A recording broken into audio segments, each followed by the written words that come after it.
Pronto. Bom, agora a gente vai entrar nos crimes em espécie, tá? Então, nós temos lá crimes contra a fauna, crimes contra a flora, temos o delito ou os crimes de poluição, tem os crimes contra o ordenamento urbano, patrimônio histórico e cultural, e tem os crimes contra a administração ambiental, tá? São essa divisão feita pela Lei dos Crimes Ambientais. Então, se a gente tem problemas aqui na parte geral da Lei dos Crimes Ambientais, nesses delitos em espécie, a gente tem ainda mais problemas, né? Mas vamos lá. Primeiro, vamos começar pelos crimes contra a fauna, tá? Então, a aula de hoje a gente vai trabalhar com os tipos penais previstos ali a partir do artigo 29 da Lei dos Crimes Ambientais. Alguma consideração aqui tem que ser feita a respeito da tutela constitucional da fauna, né? Quer dizer, o que a Constituição Federal de 88 dispõe a respeito da proteção jurídica da fauna? Então, a gente viu que o artigo 225 caput garante ao ser humano o direito ao ambiente ecologicamente equilibrado. No parágrafo 1º, a Constituição dispõe que, para garantir esse direito ao ambiente ecologicamente equilibrado, o poder público deverá tomar algumas providências. Então, para assegurar a efetividade desse direito, incumbe ao poder público. Olha lá, o inciso 7. Proteger a fauna e a flora, vedadas na forma de lei, quer dizer, a lei deve proibir, as práticas que coloquem em risco sua função ecológica, provoquem a extinção de espécies ou submetam os animais à crueldade. Então, olha só, a Constituição de 88, de forma inédita, se nós investigarmos aqui as constituições anteriores, prevê a proteção da fauna e da flora também, mas aqui a gente vai tratar especificamente da fauna, tanto com relação ao seu valor ecológico, quanto à questão da crueldade. Então, essa referência aqui à vedação da crueldade, a punir atos que revelem crueldade com os animais, essa é uma referência constitucional inédita. Geralmente, nas constituições, em algumas constituições anteriores, existe até a referência à proteção da fauna, mas numa tutela mais ecológica, quer dizer, com relação ao desequilíbrio ecológico que a extinção de determinadas espécies da fauna pode causar. Então, a Constituição Federal, pela primeira vez, traz essa questão de vedar, de proibir e punir, portanto, também, práticas de crueldade, tá? Então, a tutela penal hoje é independente da sua função ecológica, da sua nacionalidade ou do risco de extinção. Isso a gente vai ver aqui na própria Lei 9.605, que não se protege exclusivamente a fauna nacional, a fauna brasileira. A gente vai ter tipos aqui que tratam de fauna fora, ou exótica, ou trazida para o Brasil, né? E também não se protege somente a fauna que esteja ameaçada de extinção, se protege a fauna como um todo. Então, a gente tem na lei da Lei 9.605, a gente tem desde condutas que tratam aqui, que implicam o perecimento de espécimes necessárias ao equilíbrio ecológico, até o crime de maus tratos. E até, dentro desse contexto de maus tratos, o abandono de animais domésticos. Então, é toda a fauna protegida. Não é só a fauna que é importante para uma cadeia alimentar dentro da natureza. Também os animais domésticos são objeto de proteção dessa tutela penal da fauna. Então, como que a gente vai aqui trabalhar agora a análise dos crimes ambientais em espécie. Nós vamos dar mais destaque, nós vamos trabalhar com todos, tá? Mas nós vamos dar mais destaque aos crimes mais importantes. Seja por sua incidência mais recorrente, seja pelo nível de agressão ao bem jurídico ambiente, seja pelos problemas de tipificação que apresentam, tá?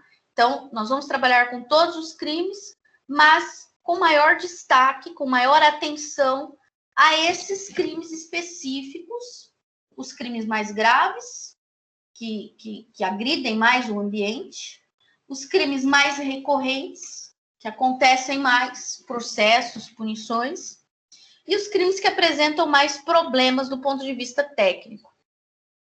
Então, a gente vai estudar, basicamente, de uma forma geral, seguindo aquela ordem de análise sintática, né, dos crimes em espécie, que vocês estão acostumados a estudar em parte especial de direito penal. Então, vamos analisar qual é o bem jurídico protegido, quais são os sujeitos do delito, a tipicidade objetiva e subjetiva, a consumação e tentativa, as qualificadoras, se tiver qualificadora, causa de aumento ou redução de pena, se houver também, causas extintivas da punibilidade excludentes da ilicitude também, se houver pena e ação penal, além dos conceitos normativos, os artigos conceituais e etc. Bom, o primeiro crime previsto ali, inaugurando os delitos contra a fauna, é o crime de caça ilegal. Você pode chamar isso de caça ilegal, ou crime de caça, né? Que consiste ali, em matar, perseguir, caçar, apanhar, utilizar espécimes da fauna silvestre, nativos ou em rota migratória, sem a devida permissão, licença, autorização da autoridade competente ou em desacordo com a obtida. Para esse crime, nós temos uma pena de detenção de 6 meses a 1 ano, além da multa. Então, multa cumulativa, né? Pena baixa. Já pode ver aqui, 6 meses a 1 ano, crime de menor potencial ofensivo, né? Então, vamos analisar por partes, tá? Qual é o bem jurídico protegido aqui, nesse delito, ou lesionado nesse delito? De uma maneira geral, quer dizer, enquanto bem jurídico categorial, bem jurídico mais genérico, nós temos o ambiente, claro. A fauna, no caso aqui, a fauna silvestre, ela faz parte do ambiente. E a fauna silvestre, especialmente a fauna terrestre, isso a gente já vai ver por quê, porque tem um dispositivo mais adiante que exclui a fauna aquática desse tipo penal. É a fauna silvestre aquática, fauna silvestre terrestre, que é o bem jurídico específico. Então, o bem jurídico específico, a fauna silvestre terrestre. Quer dizer, o conjunto de animais que vive naturalmente fora de cativeiro, quer dizer, que não depende do homem, que vive livre. Isso é a fauna silvestre, tá? Dentro do conceito de fauna silvestre, eu posso incluir também os animais que estejam em processo de domesticação, mas que ainda se compõem, há espécimes ainda desses animais que vivem naturalmente fora de cativeiro, independentemente da convivência com o ser humano, tá? O objeto material do delito, então, lembrando da diferença entre bem jurídico e objeto material do delito, vai ser a espécime específica, objeto da conduta humana, objeto de lesão da conduta humana, objeto da perseguição, da morte, da caça, etc. Tá? Então, bem jurídico, fauna, e objeto material, aquele animal.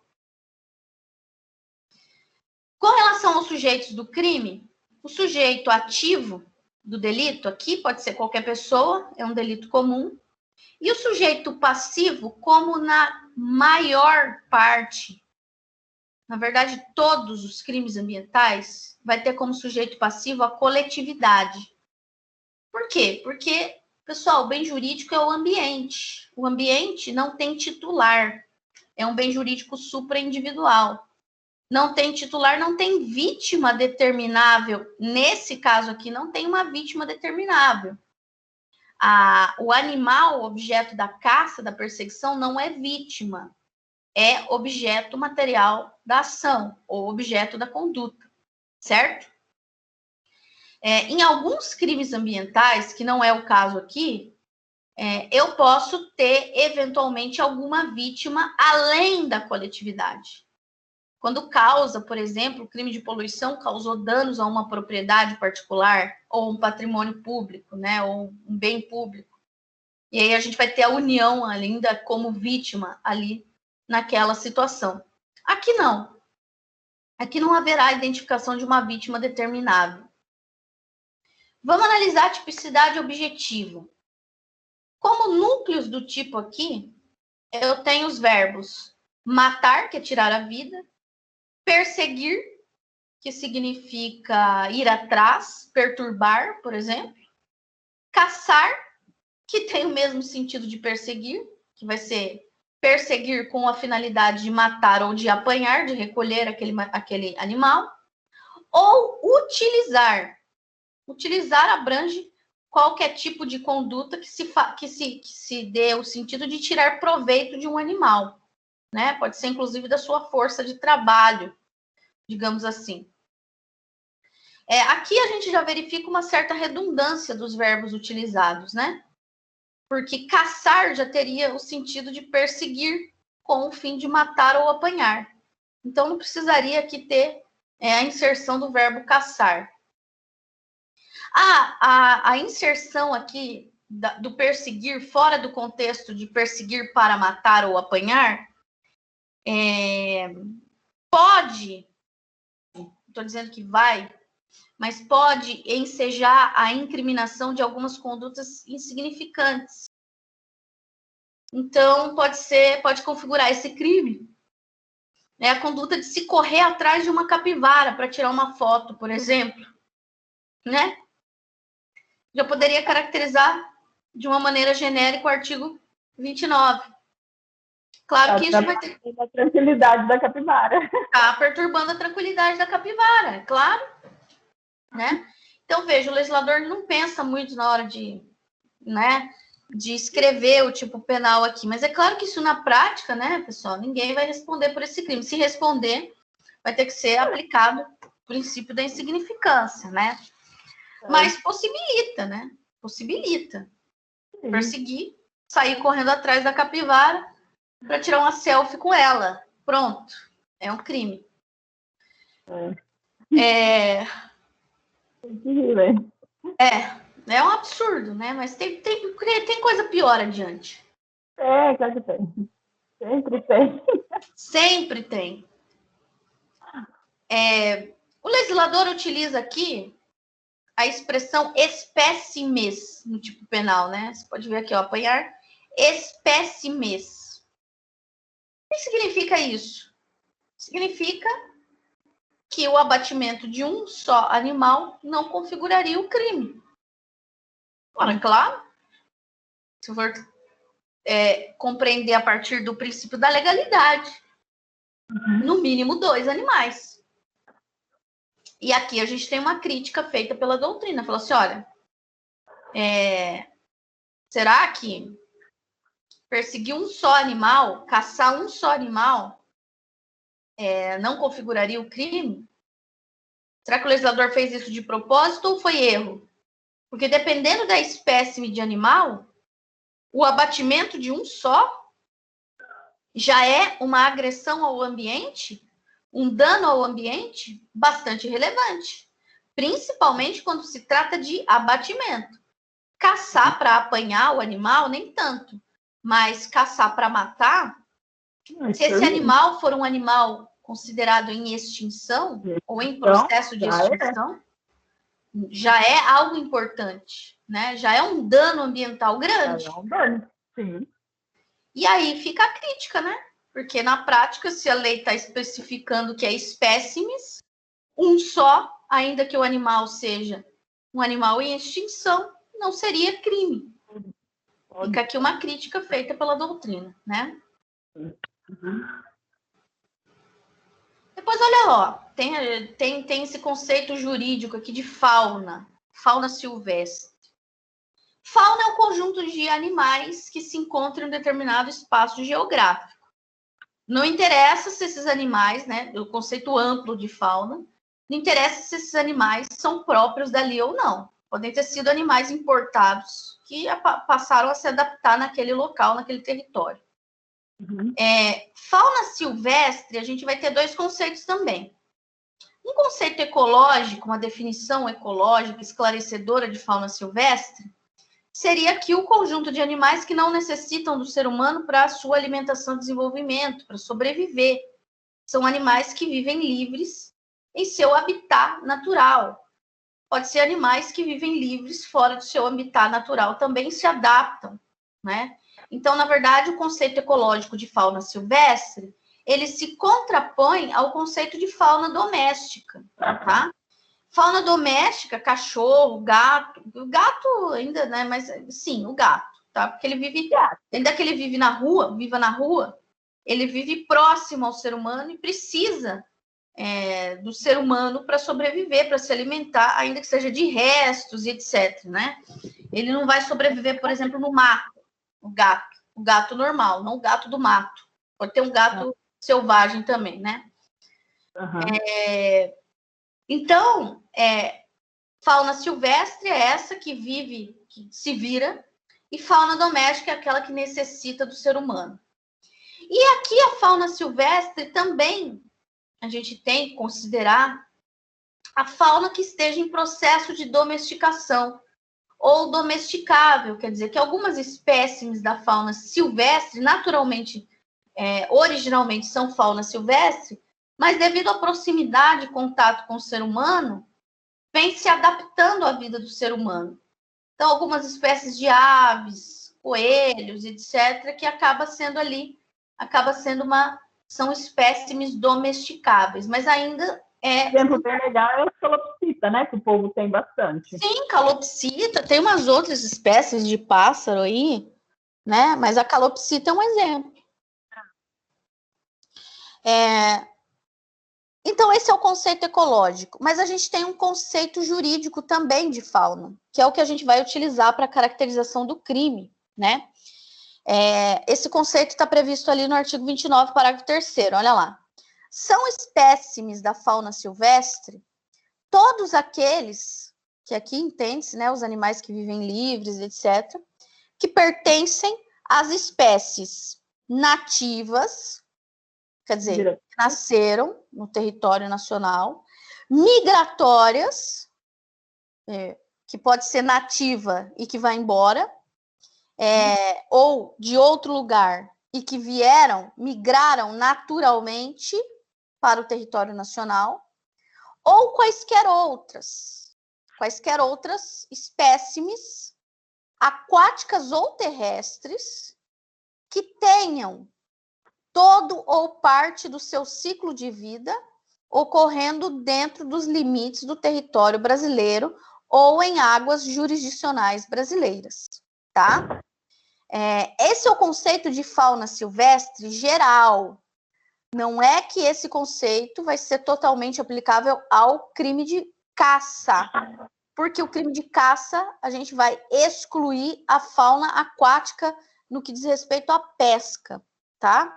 Então, mas se aplica porque a gente vai utilizar o conceito de fauna silvestre também para tutela das espécimes aquáticas. Então, olha só, que tenham no todo ou em parte do seu ciclo de vida ocorrendo dentro do território nacional, já é uma repetição da situação de fauna migratória, porque eu posso ter espécimes da fauna, principalmente da fauna aquática, né, que iniciam seu ciclo de vida dentro do território nacional e, posteriormente, podem migrar para outras águas jurisdicionais, né? Então, não importa se nasceu dentro do território nacional e depois migrou para outro território, ou se nasceu em outro território e depois migrou para o território nacional, tá? Então, tudo isso está englobado aqui no conceito de fauna silvestre. Aqui a gente tem um pequeno problema. Esse é o conceito que a gente vai utilizar para caracterizar o crime do artigo 29. Porém, no decreto que regulamenta a lei dos crimes ambientais, que é o decreto 6.514 de 2018, nós temos uma restrição a mais, nós temos um conceito mais restritivo e distinto, portanto, de fauna silvestre. E isso está previsto no artigo 24, parágrafo 7º desse decreto, que diz lá, ó, são espécimes da fauna silvestre para os efeitos deste decreto, ou seja, para caracterização de infrações administrativas ambientais, que é o que tem no decreto. O decreto não traz crime, traz só infração administrativa. Todos os organismos incluídos no reino animal, olha a diferença do conceito, pertencente às espécies nativas, migratórias e quaisquer outras não exóticas, aquáticas ou terrestres, que tenham todo ou parte do seu ciclo original de vida ocorrendo dentro dos limites do território brasileiro ou em águas jurisdicionais brasileiras. Bom, aí nessa última parte nós temos a mesma coisa. Qual é o problema apresentado por esse conceito aqui?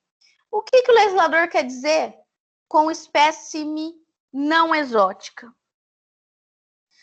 Não exótica significa que não é de fora, que não é de fora daquela localidade, que não foi introduzida ali artificialmente. Não, ou melhor, exótica, espécie exótica significa ser de fora de sua área de distribuição natural. O que o legislador quis dizer com esse conceito? Quer dizer que as espécimes nativas e migratórias são espécies de gênero não exóticas? Porque olha só o que ele está dizendo aqui. Espécimes nativas, migratórias e quaisquer outras não exóticas. Não, migratórias não exóticas. Exatamente. Então, como é que faz para adaptar esse conceito aqui? Então, quer dizer que as espécies nativas, migratórias, são espécies não exóticas? Então, eu estou tentando restringir aqui para a aplicação o que o legislador quis aqui, me parece que qual era a intenção do legislador aqui, para caracterizar a infração administrativa, seria necessário que a conduta recaísse sobre espécimes da fauna silvestre não exóticas. Ou seja, se a conduta recai contra espécimes exóticas, não caracterizaria a infração administrativa. Mas como essa restrição não existe no crime, caracterizaria o crime.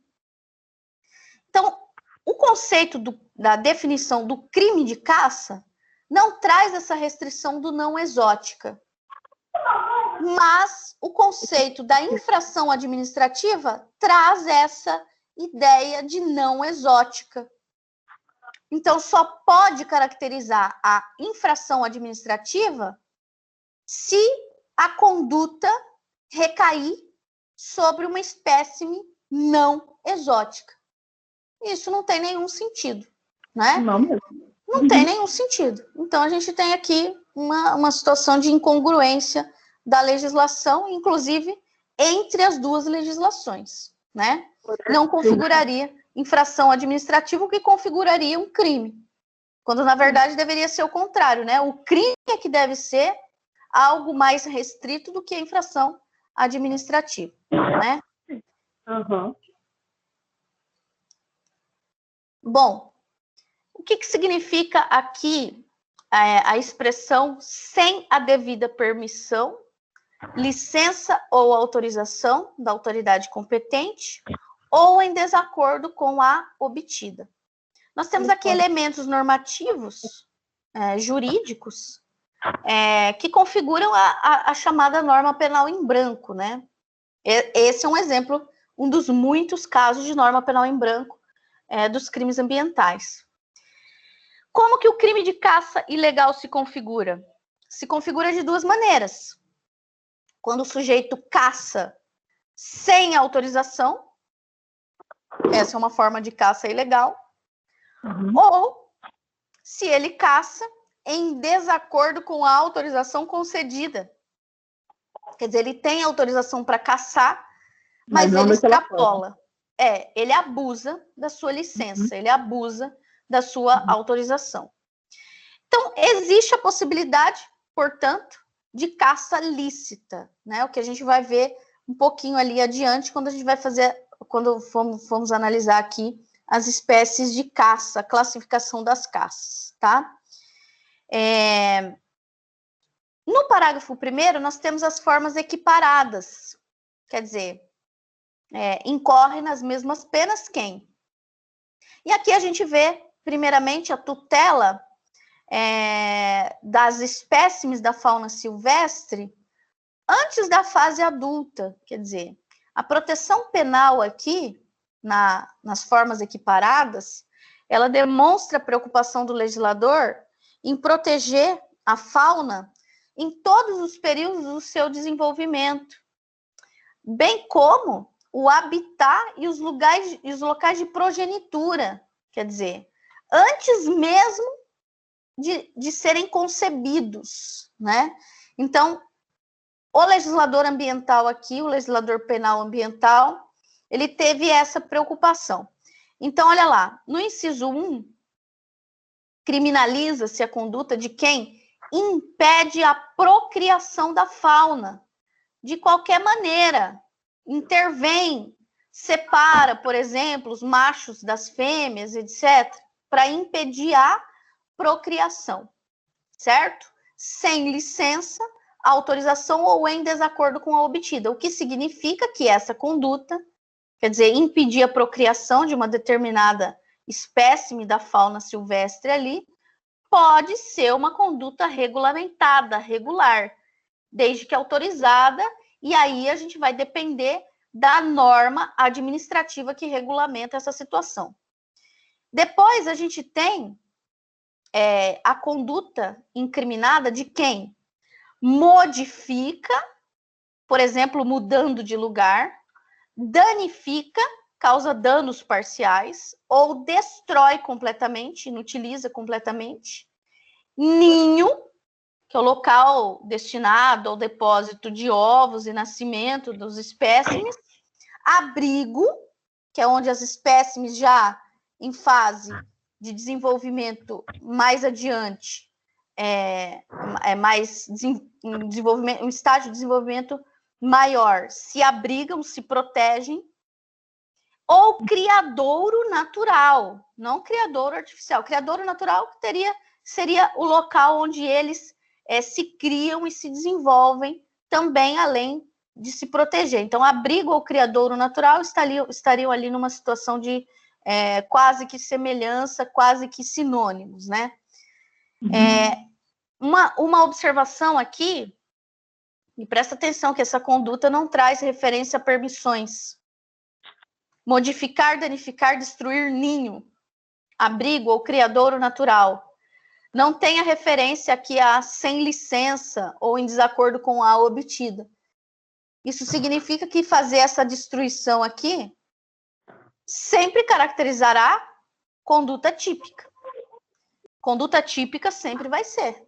Não vai ter exclusão do elemento de tipicidade penal, ainda que eu possa, é claro, comprovar no caso concreto que a modificação ou uma destruição de um determinado ninho se deu por estado de necessidade, porque talvez permitir ali a procriação de uma determinada espécime, por exemplo, de cobra letal, em um determinado local onde há criação de animais, poderia gerar uma situação de risco para a criação dos outros animais, né?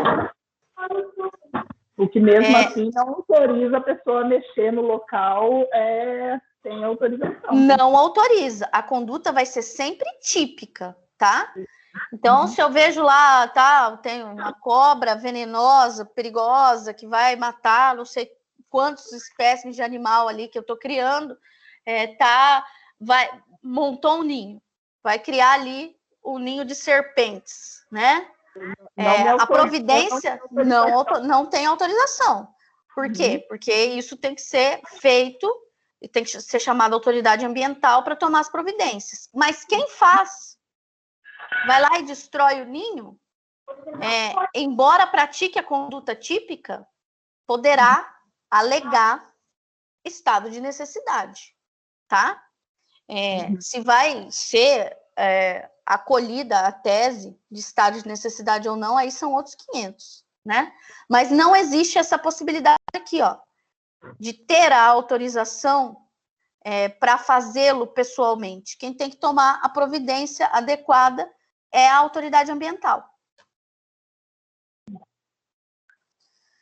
Olha lá, e a última espécime de forma equiparada aqui é o tráfico de animais, que está previsto aqui como uma forma equiparada. Aqui já fica uma crítica ao legislador. Essa é uma conduta importante. Essa não é uma conduta que deveria ser uma, digamos assim, figurante, né? Deveria ter um tipo penal específico para essa conduta. Né? Não deveria ser uma forma equiparada da caça, embora, é claro, elas sejam condutas que estejam intrinsecamente relacionadas, mas são completamente diferentes. Então, olha lá, quem vende, expõe à venda, exporta ou adquire, guarda, tem em cativeiro ou depósito, utiliza ou transporta ovos, larvas ou espécimes da fauna silvestre, nativa ou em rota migratória, bem como produtos e objetos dela oriundos, provenientes de criadouros não autorizados ou sem a devida permissão, licença ou autorização da autoridade competente. Então, olha o rolo que o legislador faz aqui. Ele mistura condutas completamente diferentes. Não tem nada a ver no mesmo dispositivo. Então, ao mesmo tempo em que está criminalizando aqui, olha só, a utilização de ovos, ou a venda de ovos, está criminalizando a comercialização de espécimes da fauna silvestre e comercializando ao mesmo tempo produtos e objetos dela oriundos. Tudo no mesmo rolo, tudo no mesmo tipo penal, como se fosse a mesma conduta.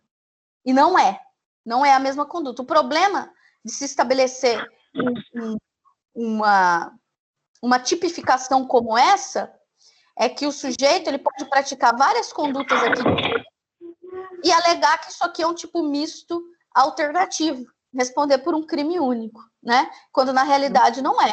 Teria que ser interpretado como um tipo misto cumulativo. Então, por exemplo, se o sujeito vende espécimes da fauna silvestre e exporta ou adquire produtos ou objetos oriundos de espécimes da fauna silvestre, são condutas totalmente diferentes.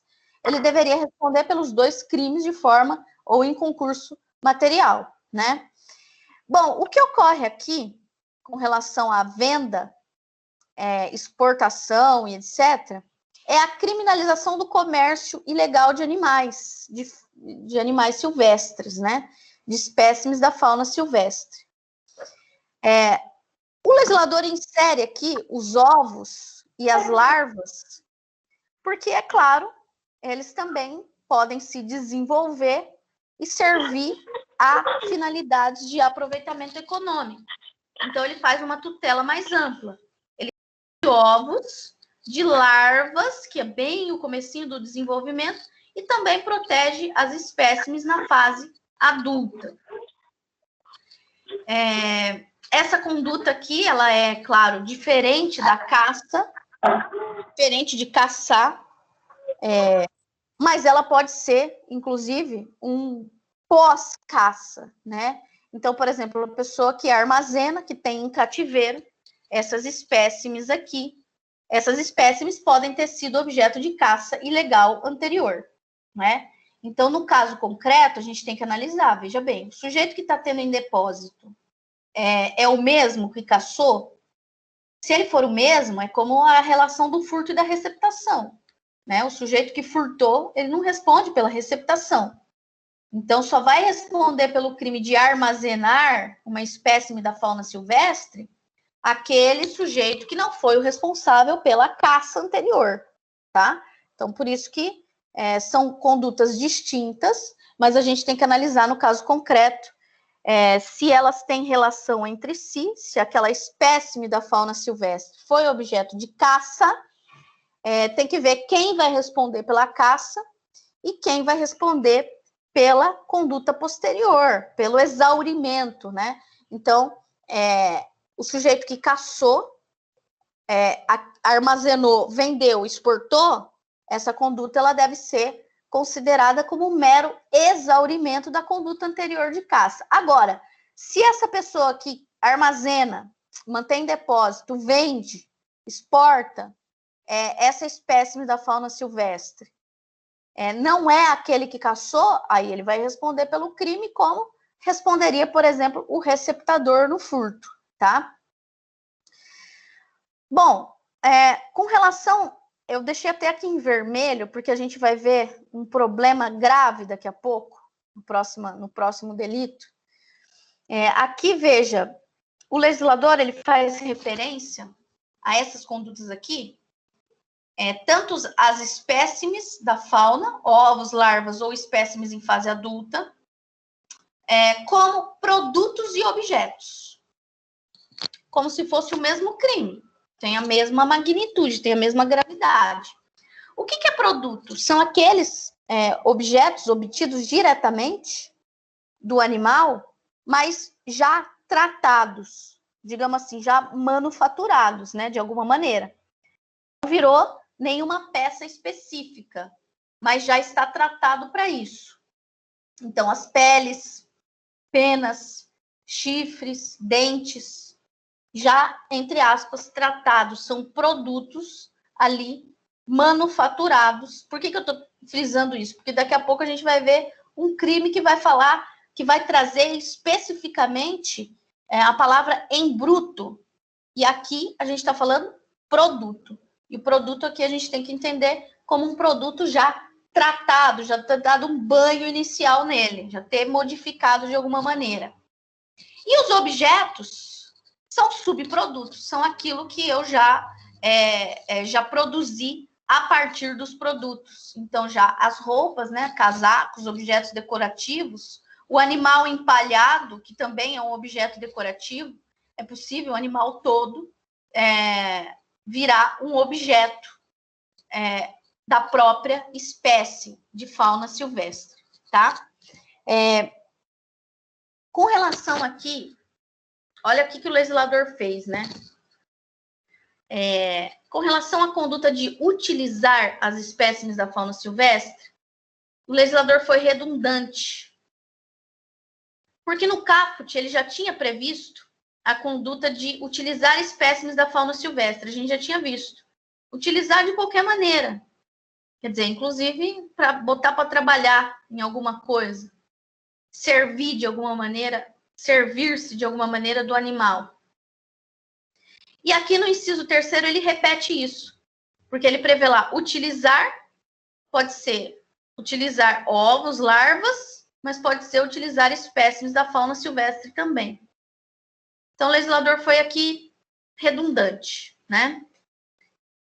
Na tipicidade subjetiva, a gente tem o crime doloso. O dolo aqui é consciência e vontade de realização dos elementos objetivos do tipo, né? Esse é o conceito tradicional de dolo. Uma observação aqui que a gente tem que ter é que o sujeito, ao praticar o crime previsto no artigo 29, ele tem que ter consciência acerca de todos os elementos previstos no tipo penal. então, que aquela espécime pertence à fauna silvestre e não doméstica, por exemplo. Tem que saber que não existe uma autorização para aquela conduta, ou que a sua conduta está sendo praticada em desacordo com a autorização concedida. Então, isso é muito importante, que seja comprovado o dolo acerca de todos esses elementos. Depois a gente tem uma previsão aqui interessante, que o indivíduo, ao caçar, ao perseguir, apanhar uma espécime da fauna silvestre, ele pode estar agindo com uma finalidade específica de manter em guarda doméstica. Porque, veja, o tipo penal ele não exige nenhum elemento subjetivo especial, nenhum fim específico. Caçar para comercializar. Caçar para criar, para, enfim, reproduzir. Caçar para vender a carne, exportar a carne. Não. Ele não prevê isso como um requisito de tipicidade. Tanto faz qual é a destinação que ele vai dar para aquela espécime da fauna silvestre, para aquelas espécimes. Mas se ele caça espécimes com o fim de manter em guarda doméstica, desde que essa espécime não seja ameaçada de extinção, há a possibilidade do juiz conceder o perdão judicial. Tá? O que acontece bastante. O sujeito caça, principalmente com aves, né? Essas aves, araras, etc., que são apanhadas do seu habitat natural para o sujeito ter em cativeiro em casa, para ter guarda doméstica do animal.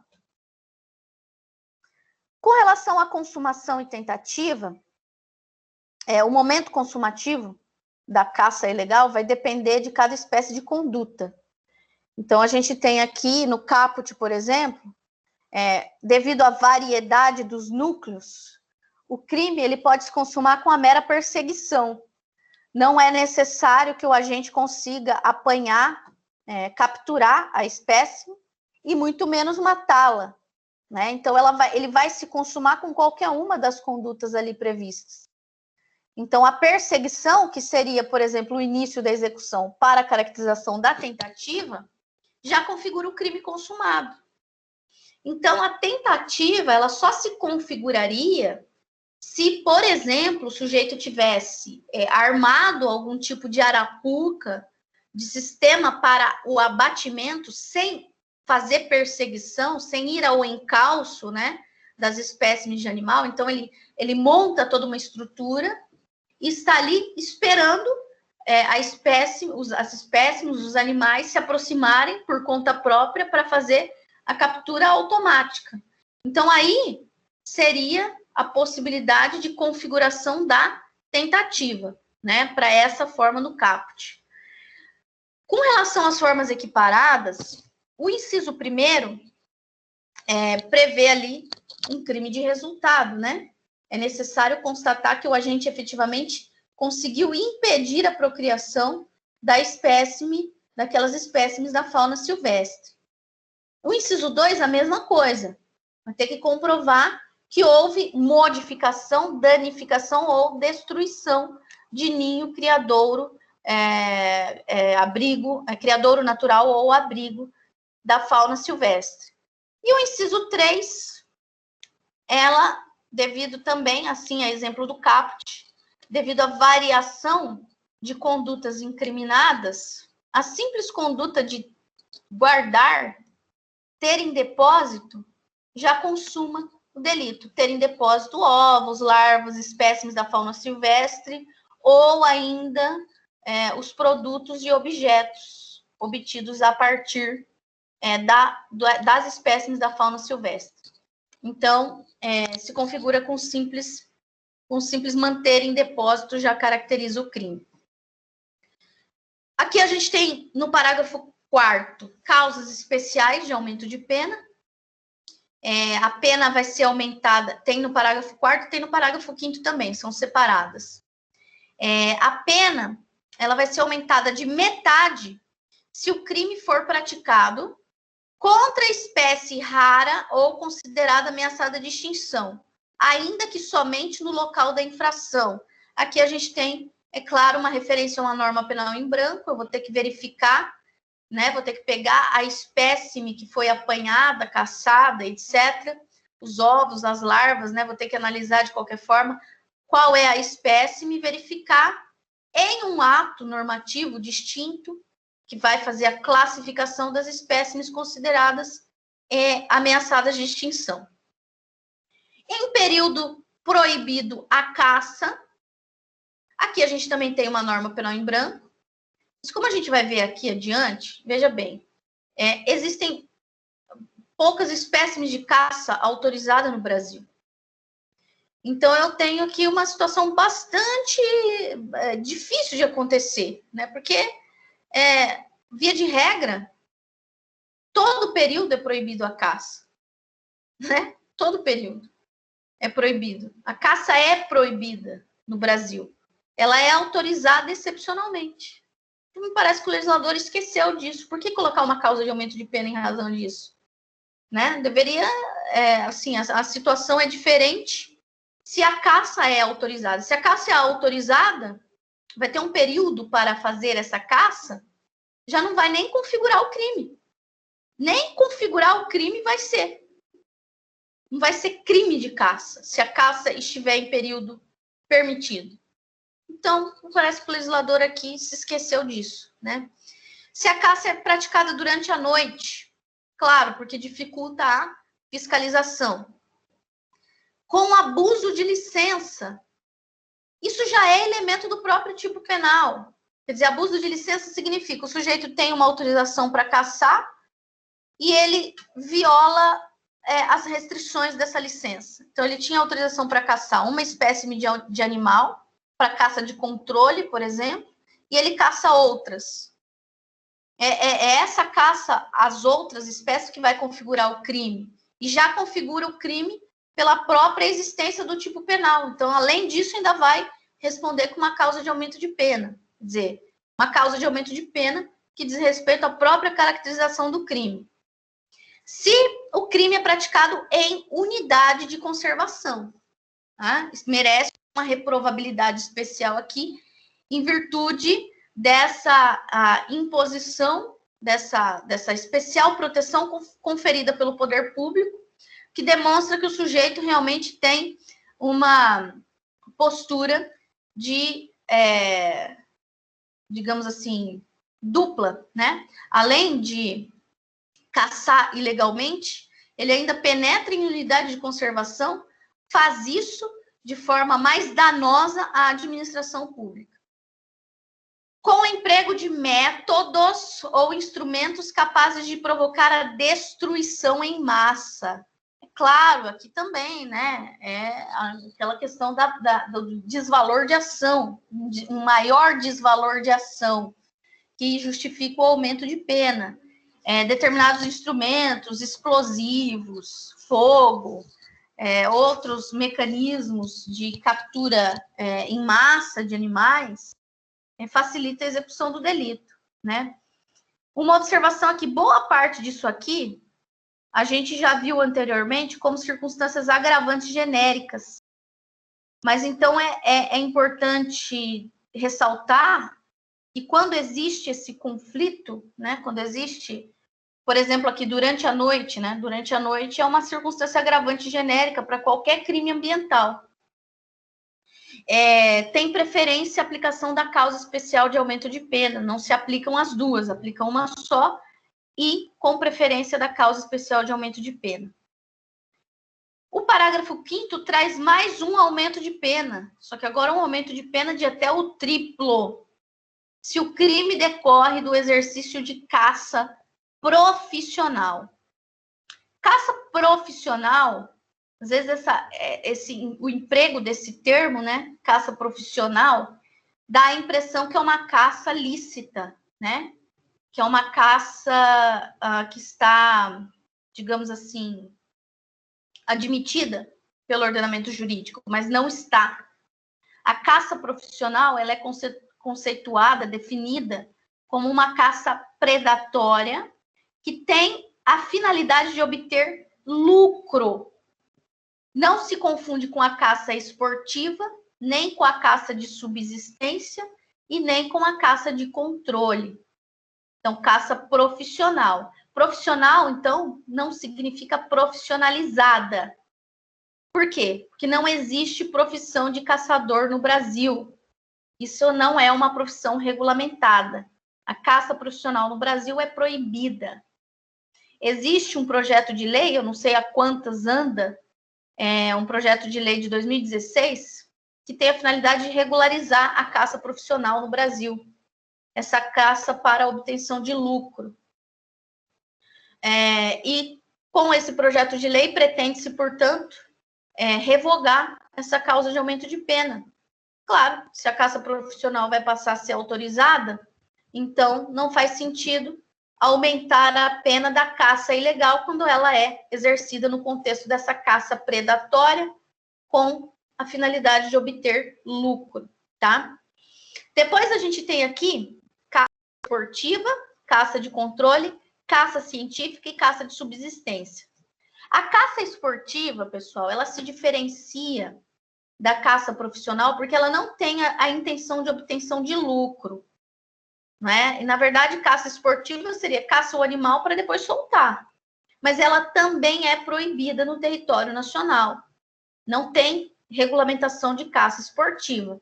O que a gente tem de autorização de caças possíveis no Brasil é a caça de controle e a caça científica.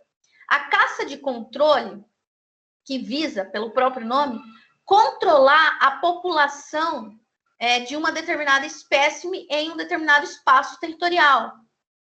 Então, isso vai ser autorizado pelo poder público excepcionalmente, em um determinado período, com uma série de regramentos e etc. Então, é aquela situação, acho que acontece, eu não lembro agora, acho que caça de uma determinada espécie de animal no Rio Grande do Sul, que o poder público autoriza fazer a caça de controle. Por quê? Porque a população está descontrolada, porque houve uma explosão demográfica, digamos, daquele determinado tipo de espécime, que vai causar danos não só ao patrimônio de pessoas, mas também ao próprio ambiente. Então, muitas vezes, essa explosão demográfica de certas espécimes animais, ela causa danos ao próprio ambiente, causa uma disfunção na própria cadeia alimentar de um determinado local, tá? Caça científica é captura de animais para fins científicos, para pesquisa, inclusive para proteção. Caçar, por exemplo, espécimes que estejam em extinção. É claro que caça não é para matar, nesse caso, é para capturar, para proteger aquele animal, para cadastrar, para catalogar aquele animal, para colocar chip naquele animal, para ficar monitorando a vida daquele animal, né? Se for o caso de espécime em extinção. Isso também pode ser autorizado, essa caça científica. E a caça de subsistência é a caça para alimentação, para sobrevivência, que também é excepcional, mas ela não vai ser autorizada pelo poder público. O sujeito caça, ele mata, abate o animal, por exemplo, come e não responde pelo crime porque estará em estado de necessidade, tá? Então, não é o caso do legislador autorizar. E a previsão aqui da caça de subsistência como excludente de ilicitude da conduta está prevista no artigo 37, tá? Não constitui crime, perfaz o tipo penal, quer dizer, continua sendo típica a conduta, mas excluímos a antijuridicidade quando essa conduta é praticada com o fim de saciar a fome, tá? Essa é a caça de subsistência. Beleza?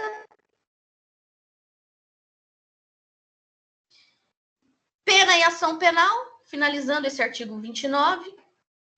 A pena de detenção de 6 meses a 1 ano e multa. A ação penal é pública e incondicionada. Aqui a gente tem uma discussão interessante que vai se aplicar a todos os crimes que vierem posteriormente, que é a discussão sobre a competência para processar e julgar os crimes ambientais. Oi? Não, só estava lendo aqui, Justiça Federal ou Justiça Estadual. Achei que você tinha perguntado alguma coisa.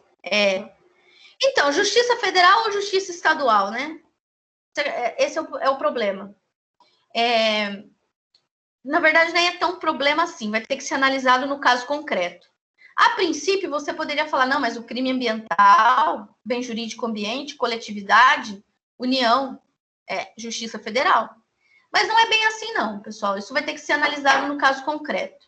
Às vezes, a conduta praticada atinge uma determinada região que não é de interesse da União, que atinge ali objetos que não são tutelados pela União, não constituem interesses da União. Não é todo bem ambiental, fauna, flora, etc., que é de interesse da União. Então, isso tem que ser analisado no caso concreto. Aí eu trouxe aqui uma decisão, uma das decisões, né, são duas decisões aqui, duas do STJ, que tratam de conflito de competência, né? Então, aqui nesse caso, é um crime ambiental de pesca, não é de caça, é de pesca, que a gente vai estudar posteriormente. Praticado, olha, uma pesca praticada, pesca proibida, pesca praticada em local proibido, de um rio que banha mais de um estado da federação. Bom, professora, o rio que banha mais de um estado da federação, a competência da Justiça Federal, porque, inclusive, o rio, digamos assim, é de competência da Justiça Federal. Mas não necessariamente. E aí é que entra a parte da gente ter que analisar o caso concreto. Apesar de ser um rio que banha mais de um estado da federação, que não termina e se esgota naquele específico estado, a conduta, nesse caso aqui, ela não atingiu interesses da União. Olha a descrição do fato, olha só. Pelo caso concreto, em razão da ausência de apreensão de pescado, bem como pelos materiais apreendidos, não teriam potencial de ferir interesses da União, limitando-se ao interesse local da apreensão. Não se vislumbra qualquer interesse da União a ponto de o feito ser decidido pela Justiça Federal. Então, aqui, o sujeito ele foi apreendido com os petrechos ali de pesca com uso de molinete em local proibido, sem apreensão, sem ter apanhado nenhuma espécime para ser avaliado ali o dano a interesses da União. Somente essa conduta de pescar em local proibido, que já caracteriza o crime ambiental, não tem potencialidade de atingir nenhum interesse da União, apenas interesses locais. Então, nessa decisão aqui, prevaleceu o entendimento de que a competência seria, portanto, do juízo estadual. Agora, por outro lado, a gente tem aqui uma outra situação, crime contra o ambiente, porte ilegal de arma, etc. Tudo bem, tem 2 crimes aqui, mas com relação ao crime ambiental, a gente vislumbra aqui uma situação completamente diferente. No caso, esse crime contra a fauna atingiu interesses e bens da União. Por quê? Porque a caça, aqui sim, um crime de caça, ocorreu às margens do Rio Grande, bem de propriedade da União, nos termos do artigo 20, inciso 3º da Constituição Federal, e os animais abatidos, olha só, teve animal abatido, estavam integrados ao ecossistema do mencionado rio, sendo este o seu habitat. Assim, firma-se a competência da Justiça Federal. Então, um determinado rio, que é bem de propriedade da União, teve aqui um dano verificado nas espécimes de animais que vivem naquele habitat, nas proximidades do rio. Então, nessa hipótese aqui, houve dano ao interesse da União, que são as espécimes que compõem esse habitat pertencente à União. Então, nessa hipótese aqui, firma-se a competência do juízo federal.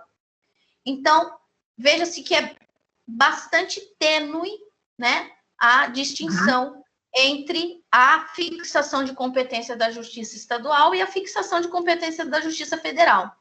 Por isso que tem que ser analisado o caso concreto. Se o dano se restringiu a um determinado local, se houve um prejuízo local, restrito, ou se de fato houve prejuízo a um bem da União. Nesse caso aqui, houve o prejuízo a aquele espaço, aquela localidade do rio que pertence à União, certo?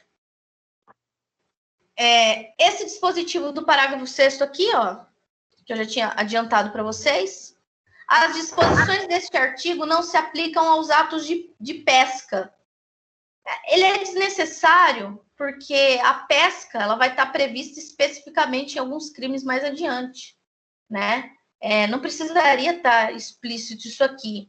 Ela, a princípio, poderia se encaixar nas condutas ali de perseguir, apanhar e etc., porque as espécimes que compõem a fauna aquática fazem parte da fauna silvestre, como a gente viu no próprio conceito do artigo 29, parágrafo 3º.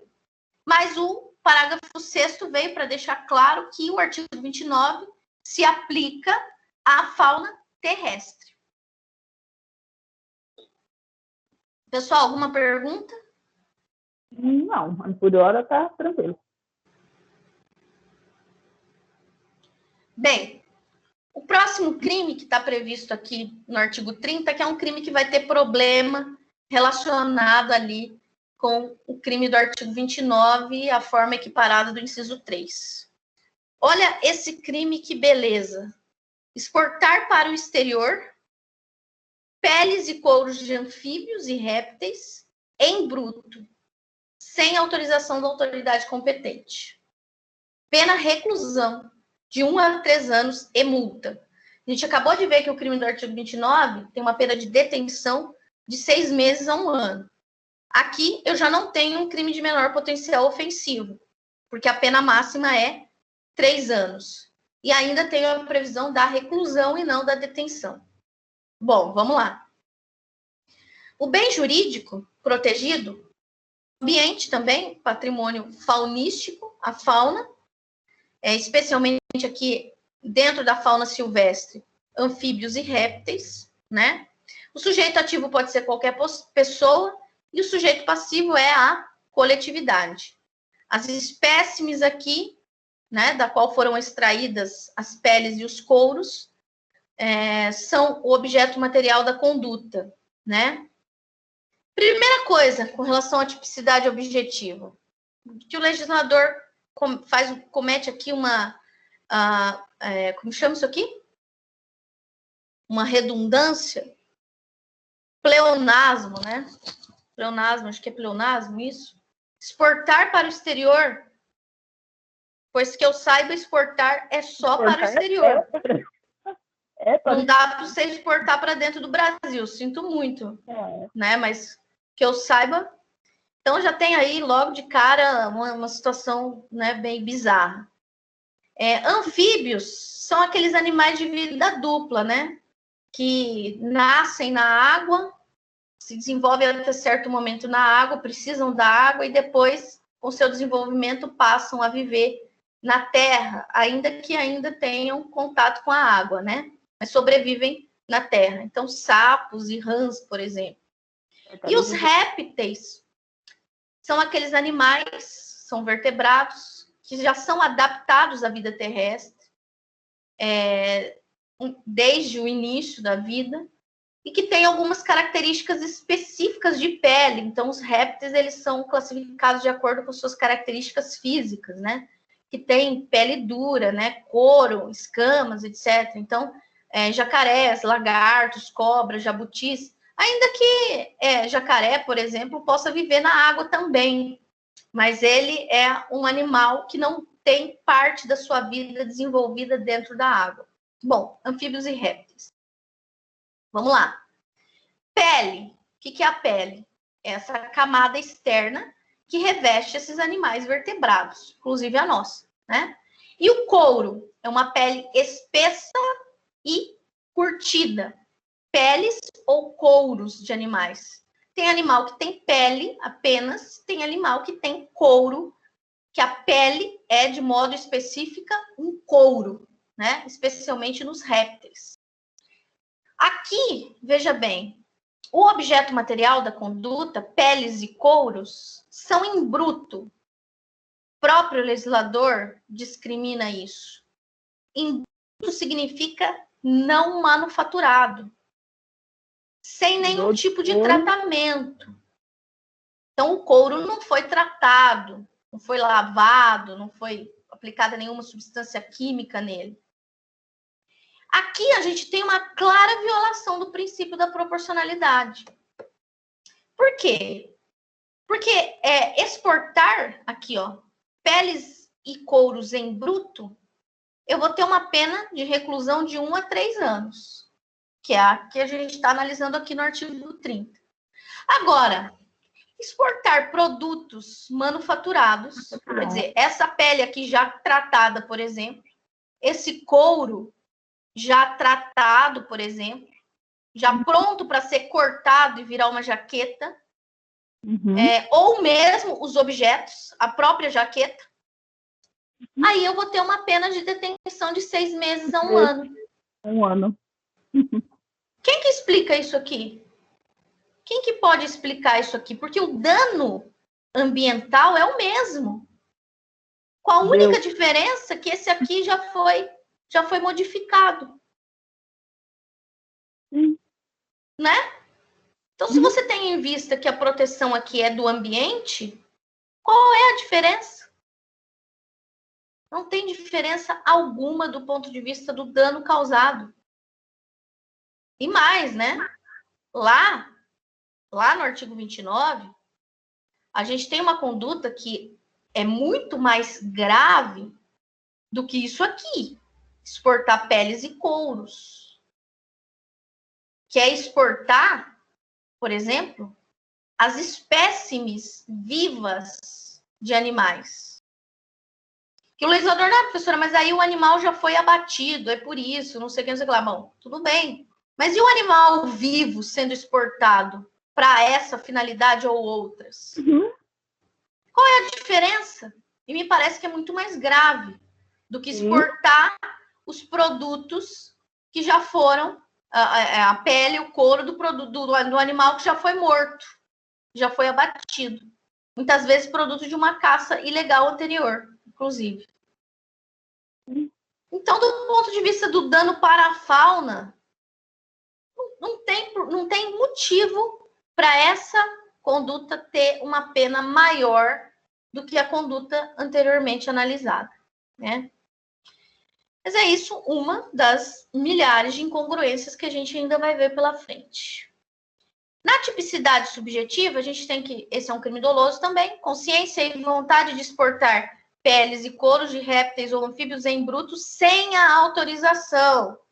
Então, aqui existe também a hipótese de ter uma autorização para exportação.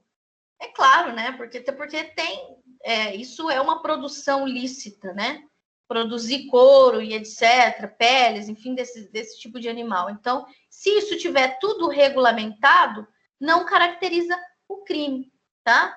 E aqui o sujeito tem que ter consciência de que está praticando sem a autorização. Observação: não existe referência aqui à hipótese de praticar o fato em desacordo com a licença obtida. Quer dizer, não é crime, por exemplo, o sujeito tem a autorização, ele tem a licença, mas ele viola ali algum dispositivo da licença, ele abusa dessa licença. Isso não vai caracterizar o crime. Isso pode, eventualmente, ele responder por uma infração administrativa, e é o correto mesmo, né? A violação da licença obtida não deveria ser criminalizada. Deveria ficar no âmbito administrativo apenas. A conduta mais grave, me parece, que é praticar essa exportação sem autorização, quer dizer, de forma ilegal. Tendo a autorização, a licença, e você viola ali alguns requisitos dessa licença, não vai caracterizar o crime. Com relação à consumação, esse crime ele vai se consumar com a saída do produto ali, da pele, do couro, do território nacional. Cabe, evidentemente, a tentativa, portanto, né? Se o sujeito ele é flagrado no aeroporto com essas situações, ou na fronteira, antes de chegar no território estrangeiro, exterior. Pena e ação penal, reclusão de 1 a 3 anos e multa. Já falamos do princípio da proporcionalidade. Ação penal é sempre pública e incondicionada. Eu acho que eu nem vou falar mais isso, porque crime ambiental, a ação penal vai ser sempre pública e incondicionada, né? Olha o artigo 31, que interessante. Interessante assim, né? Lembra que eu vou focar, vamos assim, dar mais atenção para os crimes mais importantes. Esse aqui não é um crime importante, por isso que ele tem uma página só de análise. Artigo 31, introduzir espécime animal no país. Ou seja, espécime animal que não seja do país. Espécime de fora do país, exótica. Sem parecer técnico oficial favorável. E licença expedida por autoridade competente. Sem o parecer técnico favorável e sem a licença. Então, para configurar esse crime, olha que interessante. Eu preciso da ausência das duas coisas. Porque, às vezes, eu posso ter o parecer técnico, oficial favorável, mas não tenho a licença ainda, a licença atrasou. A autoridade ainda não deu a licença, mas eu tenho já o parecer técnico. Então, eu pego e antes da expedição da licença, eu já trago a espécime animal exótica para dentro do território nacional. Essa conduta não configurará o crime, porque eu preciso da ausência das duas coisas, certo? Isso é interessante. Pena, detenção de 3 meses a 1 ano e multa. Olha aqui, menor potencial ofensivo mesmo, né? Pena de mínima de 3 meses, 1 ano de máxima, ok? A questão aqui de se discutir é até que ponto esse delito lesiona ou coloca em risco a fauna brasileira. Nota que aqui configura o crime se eu trouxer uma espécime só. Se eu trouxer várias, também configura o crime.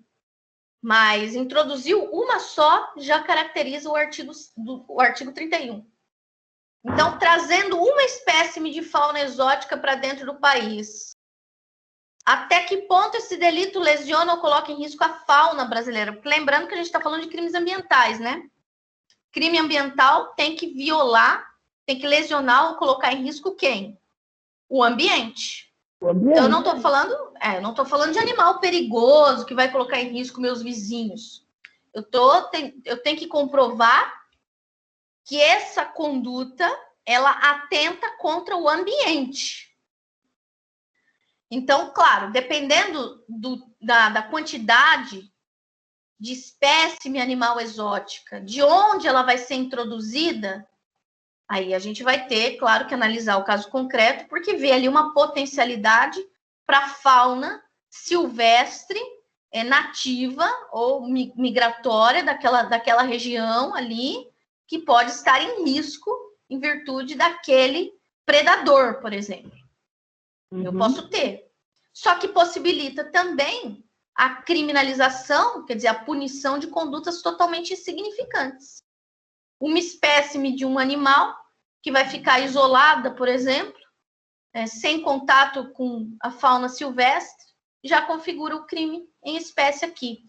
Por isso que esse delito ele é considerado um crime de mero reforço da norma administrativa. O que é a norma administrativa? As normas ambientais. Ora, você pode trazer animais de fora para o Brasil, mas você tem que pedir autorização, tem que ter o parecer técnico oficial, tem que ter todo um sistema, tem que ter todo um sistema de transporte, etc. Não pode ser clandestino. Então, eu pego e coloco aqui um tipo penal apenas para reforçar a importância dessa norma administrativa, né? E aqui a gente tem mais uma incongruência, mais um ponto aqui de incongruência, é que, por exemplo, eu posso trazer esse animal de forma regular, ou esses animais com parecer técnico, com licença, e aí esse animal pode ser abandonado num determinado local e causar danos à fauna silvestre, por ser um predador, por exemplo.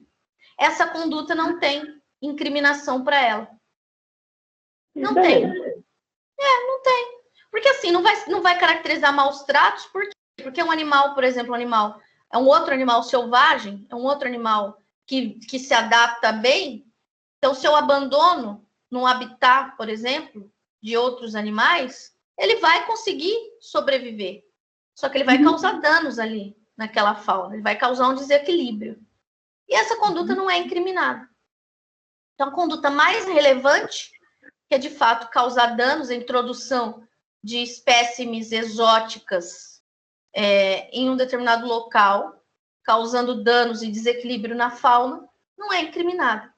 O legislador está preocupado mesmo em proteger apenas a norma administrativa e não o ambiente. Agora, delito de maus tratos. Esse é interessante porque teve alteração recente, né? Olha lá.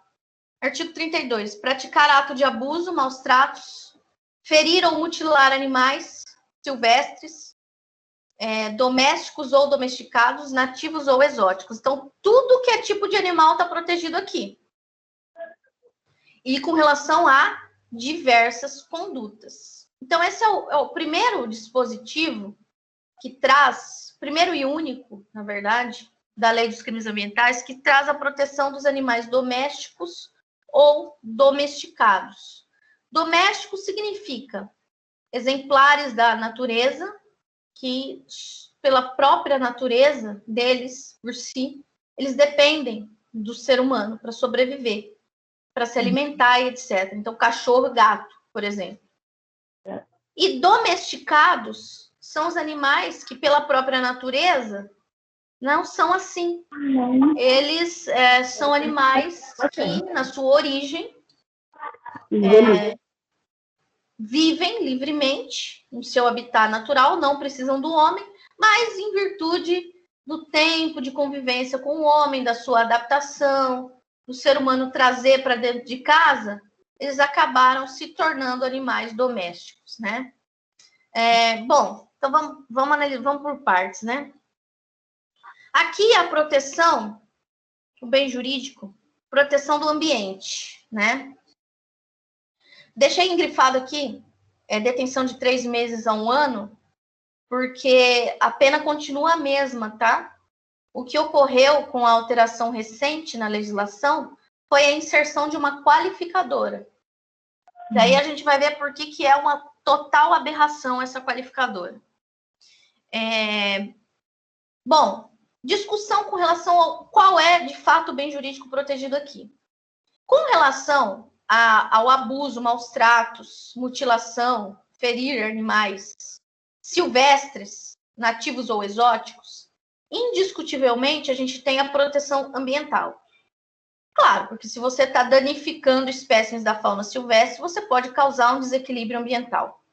Os animais domésticos não são parte de não contribuem, digamos assim, para equilíbrio ambiental nenhum.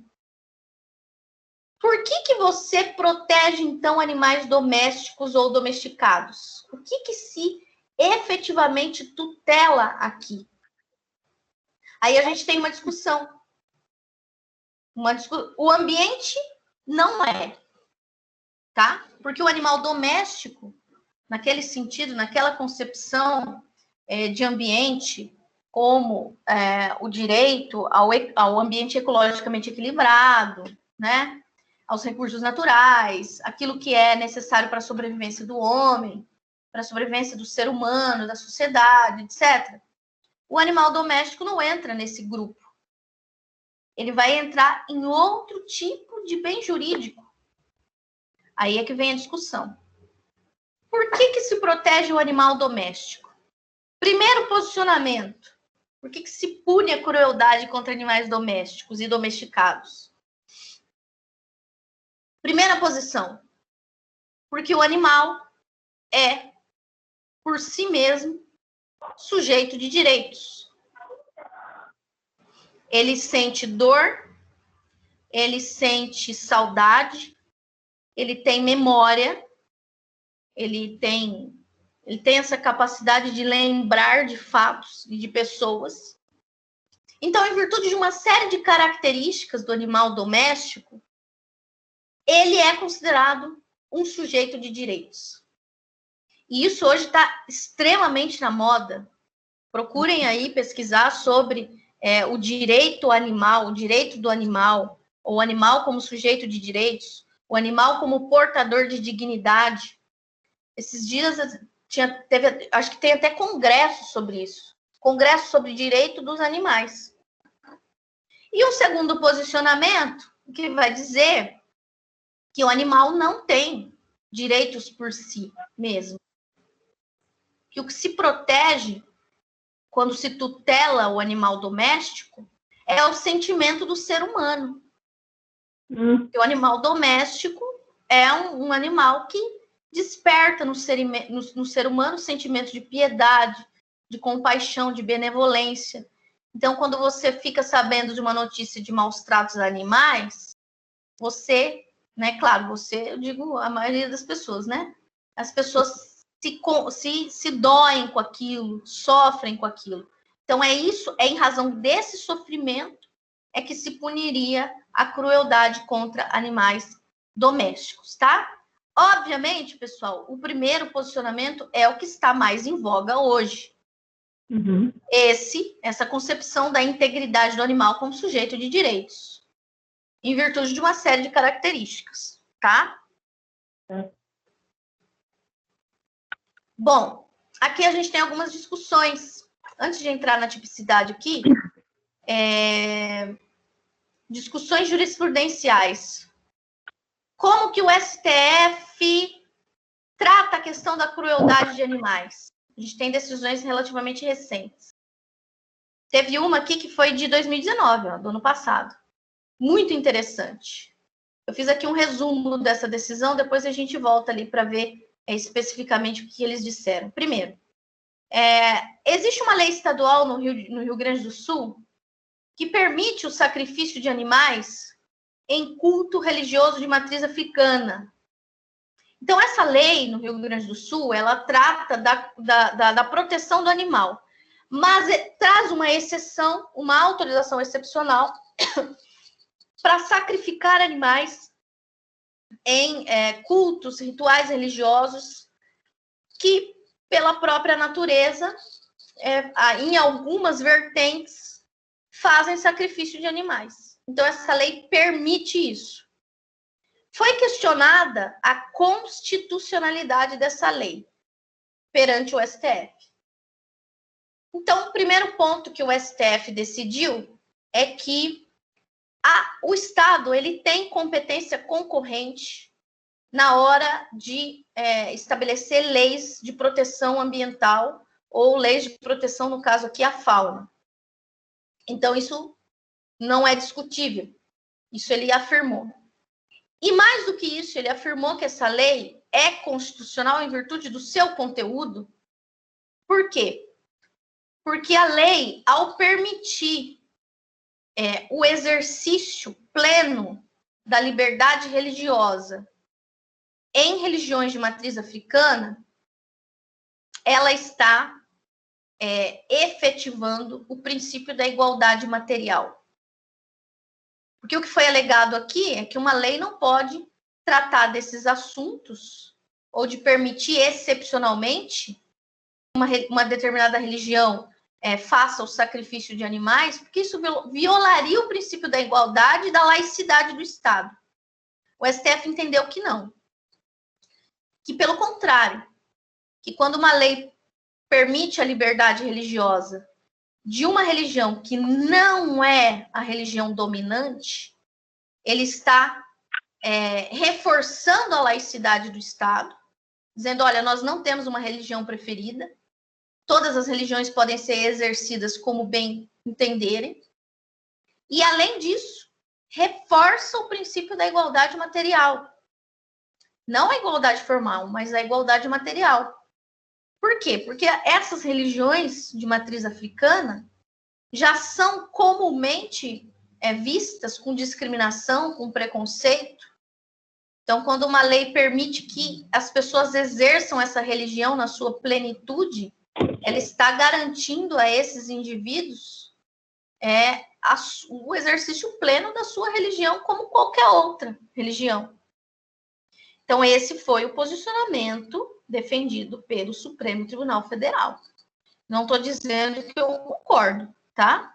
Existe aqui, mas é um posicionamento bastante interessante. Então, olha só, quando ele fala aqui, por exemplo, aqui esse argumento eu achei interessante, a prática e os rituais relacionados ao sacrifício de animal são patrimônio cultural imaterial e constituem os modos de criar, de fazer e viver de diversas comunidades religiosas, particularmente as que vivenciam a liberdade religiosa a partir de práticas não institucionais. Quer dizer, são religiões que não têm, assim, são excepcionais, são a minoria, né? Então, aqui tem também, a dimensão comunitária da liberdade religiosa é digna de proteção constitucional e não atenta contra o princípio da laicidade do Estado. O sentido de laicidade empregado no texto constitucional destina-se a afastar a invocação de motivos religiosos no espaço público como justificativa para impor obrigações. Então, é nesse sentido que a Constituição afirma que o Estado é laico. Quer dizer, que o Estado não pode impor a você que você pratique determinadas atividades de natureza religiosa. Por exemplo, nas escolas, você rezar um Pai Nosso antes de começar a aula. É isso, né? Mas o princípio da laicidade do Estado, né? Então, portanto, ele vai ser efetivado quando se garante que todas as religiões sejam exercidas da forma como elas devem ser, de acordo com os institutos, as instituições previstas por elas.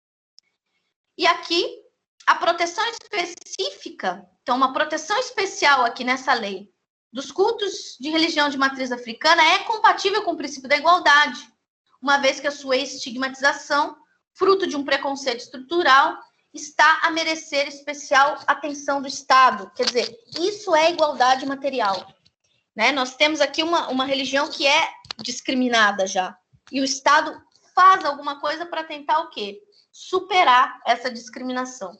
Então, foi esse o posicionamento adotado pelo Supremo Tribunal Federal com relação ao sacrifício de animais em cultos religiosos.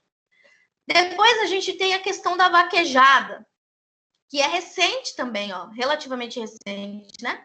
2017. Já com relação à vaquejada, o Supremo teve um posicionamento um pouco diferente. Afirmou que a vaquejada não é compatível com o texto constitucional. Foi o entendimento que prevaleceu. E olha lá, a obrigação do Estado garantir a todos o pleno exercício dos direitos culturais, incentivando a valorização e a difusão de manifestações, não prescinde da observância do disposto no inciso 7 do artigo 225 da Carta, que veda a prática que acabe por submeter animais à crueldade. Portanto, a chamada vaquejada, ela é incompatível com a norma constitucional, porque submete o animal a uma crueldade. Então, o que foi levado ao STF é que a vaquejada deveria ser proibida em todo o território nacional, porque implica crueldade com animais. O argumento contrário a essa teoria é que a vaquejada é uma ação cultural e que haveria, portanto, um conflito, uma colisão entre princípios, entre direitos, entre o direito à cultura, à manifestação cultural, que é um patrimônio imaterial, e a tutela da fauna no que diz respeito à proibição de atos de crueldade. Por que o STF entendeu de forma diversa aqui nesse caso?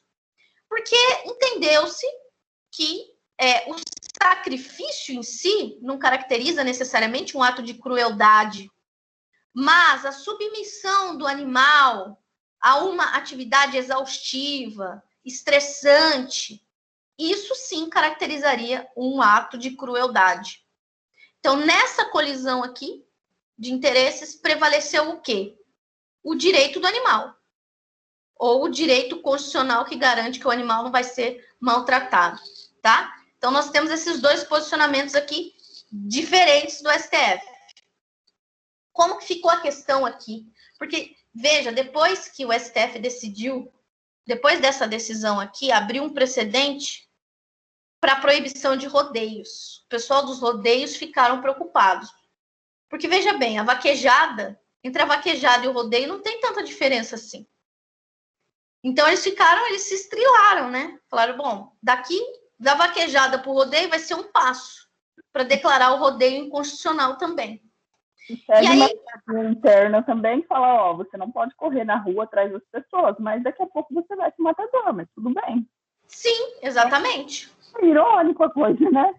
Exatamente.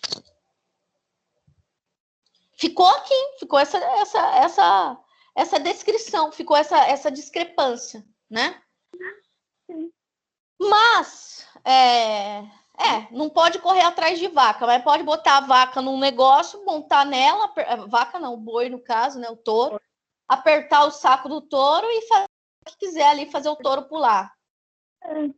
Então, eles pensaram nisso, e isso foi discutido em plenário, se não me engano. Mas é que foi lá declarada só a questão da vaquejada. Eles acabaram não falando nada, assim, muito específico sobre rodeios, né? Até porque envolve uma questão política muito grande, né? Rodeio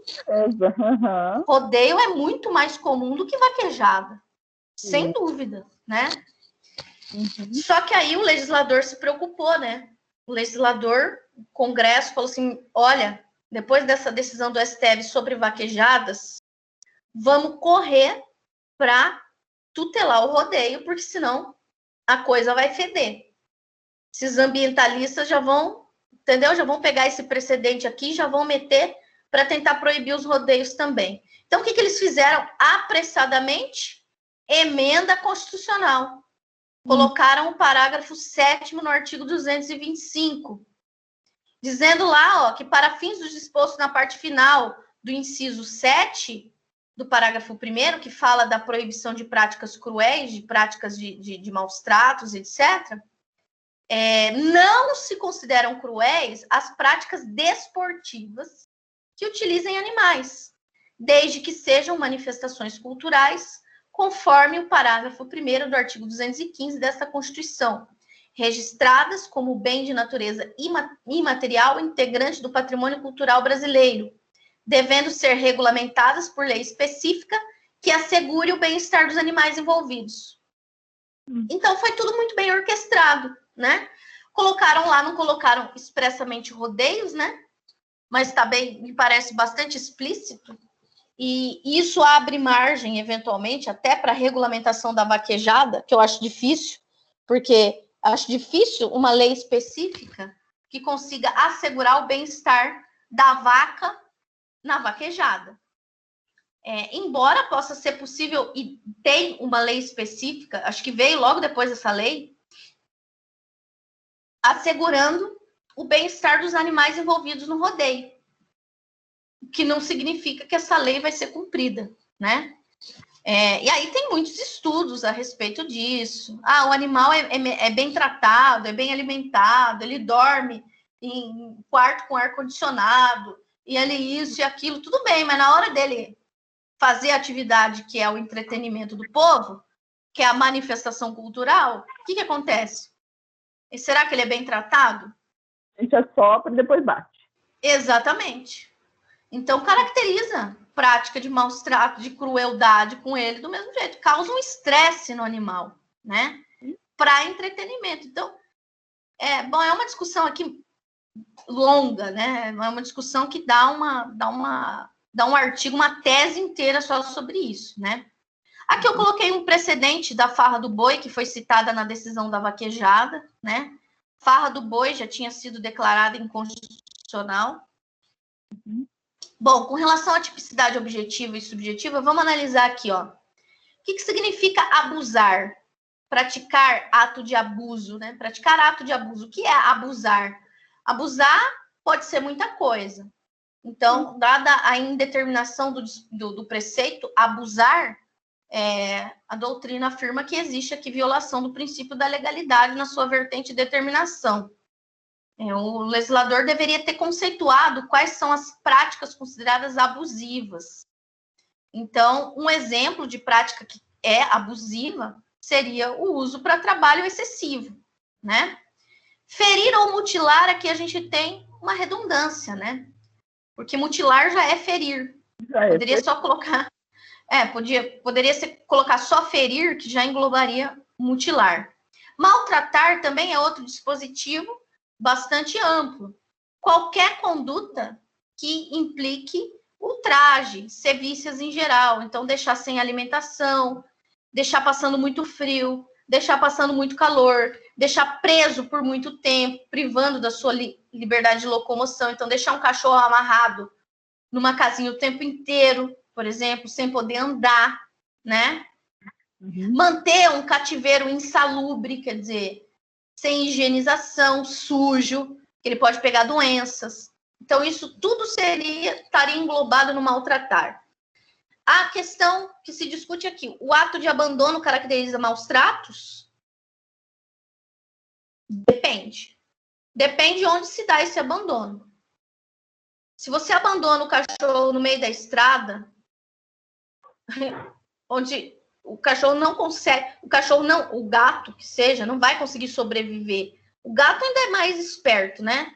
Mas não vai conseguir sobreviver. Ele vai ter que ir atrás de algum local com gente para ele conseguir ter água e alimento e etc. Ainda que ele possa se alimentar de alguma coisa que ele veja no chão, mas ele não tem essa possibilidade de sobreviver sozinho. No meio da estrada, ou que seja numa avenida movimentada, onde ele corre o risco de ser atropelado, né? Isso caracteriza o crime de maus tratos, sim. Agora, se você abandona um animal num abrigo para animais, ou dentro de um pet shop, aí não vai caracterizar crime de maus tratos, né? Conceitos aqui. Animais domésticos, já falamos, são aqueles que, pela própria natureza, só podem sobreviver junto ao ser humano, né? Dele dependem, ainda que seja um cachorro de rua, né? Depende do ser humano, depende de ficar indo atrás de comida, de alguém que deu uma comida para ele. Cachorro, gato, etc. Domesticados são aqueles que originalmente não são domésticos, são da fauna silvestre, mas passaram a ser domésticos devido à convivência com o ser humano. O exemplo, você mencionou, Gisele, da calopsita, né? Animais nativos são originários de uma determinada região e animais exóticos são animais provenientes de outro local. Todos eles aqui são protegidos no crime de maus tratos. A tipicidade subjetiva é o dolo, também consciência e vontade de maltratar. A exemplo lá do crime de maus tratos do Código Penal, crime de maus tratos contra humanos, aqui o dolo é dolo de maltratar. Não, por exemplo, um dolo de proteger. Muitas vezes você prende o animal para protegê-lo, para evitar que ele vá na chuva, por exemplo. Então, você tem que estar 3 dias seguidos chovendo, você tem que deixar o animal amarrado para ele não ir na chuva. É claro que que um ser humano desse não está com a intenção de maltratar aquele animal, e sim de protegê-lo da chuva.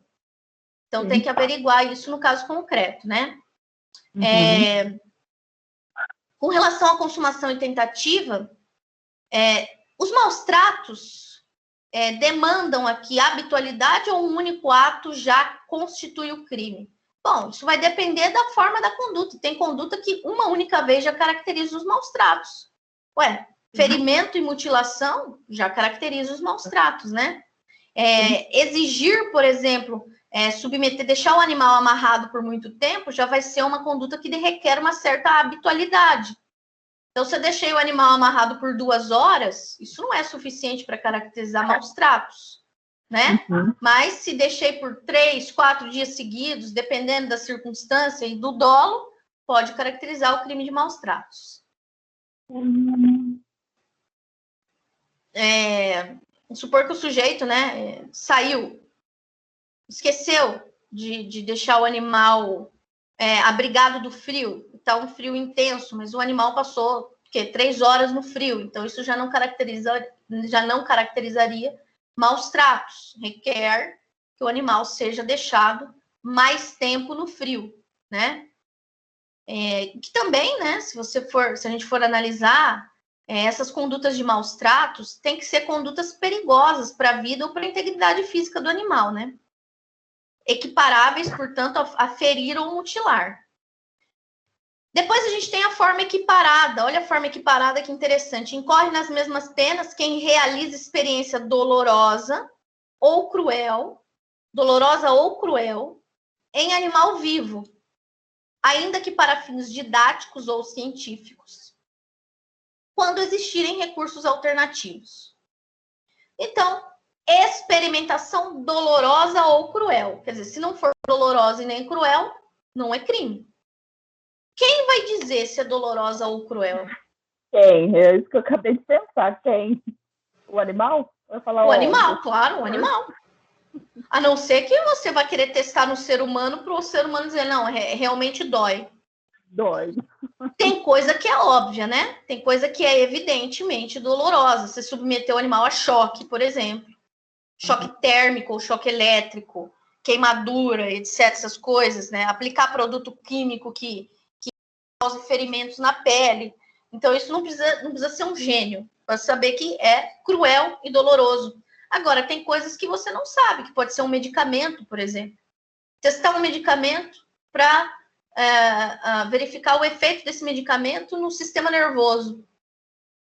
Você não sabe se aquilo ali está causando dor ou não no animal, né? Então, ainda que para fins didáticos ou científicos, como, por exemplo, didático para ensino, faculdade, por exemplo, de medicina veterinária, faculdade até de ciências biológicas que utilizem animais, mesmo, outros cursos, científicos para experimentação de produtos. E uma outra questão interessante, quando existirem recursos alternativos. Esse é um outro problema, né? O que são recursos alternativos? São recursos de experimentação que tenham a mesma eficiência científica de testagem em animais? É isso? O legislador não diz. Quem é que vai determinar isso? O legislador não diz. É a Luísa Mel que vai determinar se existem recursos científicos alternativos e tão eficientes quanto? Então, existe aqui imprecisão. A gente não sabe o que é recurso alternativo e nem quem vai dizer o que é recurso alternativo. Por certo, não é o juiz que vai saber se existe ou se não existe recurso alternativo para aquela determinada experiência, para aquele determinado teste. O juiz não tem conhecimento para isso. Como fiscalizar? Esse é um outro problema. Então, como fiscalizar esses procedimentos adotados se muitos desses experimentos correm em sigilo propositalmente, para não roubar fórmula de produto, por exemplo? Principalmente aqui, né? Fins científicos. Então, isso que eu pensei, porque quem vai dizer se está doendo? O animal, mas vai dizer para quem? Para a pessoa que está fazendo. Exatamente, para a pessoa que está fazendo. Porque fiscal não vai ter. Eu tentei, doeu? Não vai falar. Não tem como. Então, é meio que inócuo isso aqui. Deveria estar melhor regulamentado, né? Só a única hipótese de se descobrir uma situação dessa é se alguém do próprio local onde esteja sendo feita a testagem com animais denunciar para um órgão competente e aí, por ordem judicial, o local ser fiscalizado, ser feita a fiscalização de como está sendo feito, como é feita essa testagem em animais, etc. Mas olha o tanto de trabalho que requer, né? A possibilidade de ter uma prisão em flagrante aqui é mínima, é ínfima. Né? Teve aquela repercussão, eu achei sensacional, o caso dos Beagles, etc., um tempo atrás, que aquilo lá era um horror, né? Um horror caracteriza maus tratos, não necessariamente experiência, porque a experiência com eles, eu não sei como é que era feita, mas o tratamento deles naqueles cativeiros, aquilo caracterizou ato de maus tratos. E grave, né? Porque os animais ficavam o tempo todo numa jaulinha, né? Você imagina você privado o tempo todo, nem o ser humano não consegue. Não, eu a cela de um homem preso numa penitenciária não é do tamanho do corpo dele, é maior, ou deveria ser, né? Ele não pode ficar espremido ali. Por isso que a lei de execução penal garante um espaço mínimo, porque ele não pode ficar espremido. Eu sei que na realidade é outra coisa que acontece, né? Mas o ser humano não aguenta, ele surta. E o cachorro também sofre. Então você imagina ficar naquela jaulinha ali o tempo inteiro. É terrível, né? Então, claro que caracterizou maus tratos. Bom, agora para finalizar esse tipo penal, a alteração recentíssima feita pela Lei 14.064 de 2020, que foi a inserção do parágrafo 1º-A, que é uma forma qualificada. Olha só, crime de maus tratos, né? Ferir, mutilar, maltratar, etc., animal doméstico, domesticável, tal. Desse animal doméstico ou domesticado, se for cão ou gato, a pena vai ser de 2 a 5 anos. Multa e proibição da guarda. Proibição de comprar, de ter outro bicho. Como se tivesse regulamentação, né? Como se quando você fosse comprar um cachorro, você tivesse que ter uma autorização do poder público para comprar o cachorro. Como é que vai fiscalizar essa proibição da guarda? Me diga. Como é? E proibição da guarda de quem? Primeira coisa, de qual? Do bicho que ele maltratou? Ou de outro. Ou de outro. O legislador não diz. É uma porcaria de um dispositivo aqui que não tem aplicabilidade, não tem como fiscalizar isso aqui. Outra coisa. Essa qualificadora, penas maiores, por causa de ser cão ou gato? Por quê? E outros. Então, e o pássaro? E o coelho? Eles não merecem a mesma. Eles não têm a mesma importância? Corta as asas dos coitadinhos, tudo. Exatamente. Para que isso aqui? Aí eu fiquei me perguntando, falei assim, fiquei espantada, porque o que eu achei, o que já seria uma expressão de direito penal meramente simbólico, seria você aumentar as margens penais do crime em si, da forma simples ali mesmo. Mas não específico para cão e gato. Sim. Agora, quando eu vi que se tratava disso aqui, eu quase caí para trás. Eu falei, não é possível. Tudo bem que o meu animal favorito no mundo é o cachorro. Eu gosto até do gato também, mas o meu favorito é o cachorro. Agora, em razão disso, eu simplesmente coloco o cachorro num patamar mais elevado do que os outros animais para efeitos de criminalização genérica da conduta de maus tratos? Os outros que lutem. Os outros que lutem, exatamente. Isso aqui é um absurdo. Isso aqui é um absurdo e imagino que vá ser trabalhada a questão da inconstitucionalidade desse dispositivo. Primeiro porque, olha, é interessante. Cão e gato, né? Cão e gato, pena de 2 a 5 anos.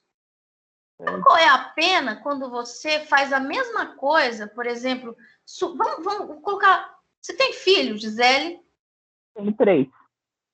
Então, são menores de idade? Sim, 17, 9 e 6. Vamos pegar o seu filho de 6 anos, o mais novo.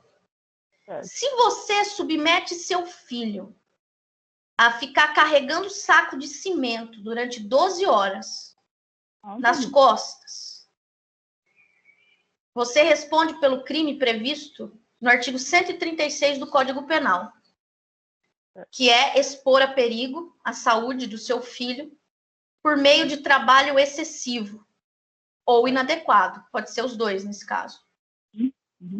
Você responde com a pena de detenção de 2 meses a 1 ano. Beleza. Mas se você maltrata o seu cachorrinho, e o meu gato, você responde, ou seu gato, com a reclusão de 2 a 5 anos. Legal. Quer dizer, entende? Quer dizer, isso aqui é totalmente desproporcional, gente. Assim, eu digo isso com frieza, por quê? Porque eu gosto de pegar o exemplo de criança, com filho, criança, que é para ser apelativo. Porque é para você pegar e falar assim, olha, é uma criança, é seu filho. Eu sei que muita gente considera cão e gato como filhos também. Eu sou uma. Que, assim, não com criança. Não com criança, com filho, que eu não teria...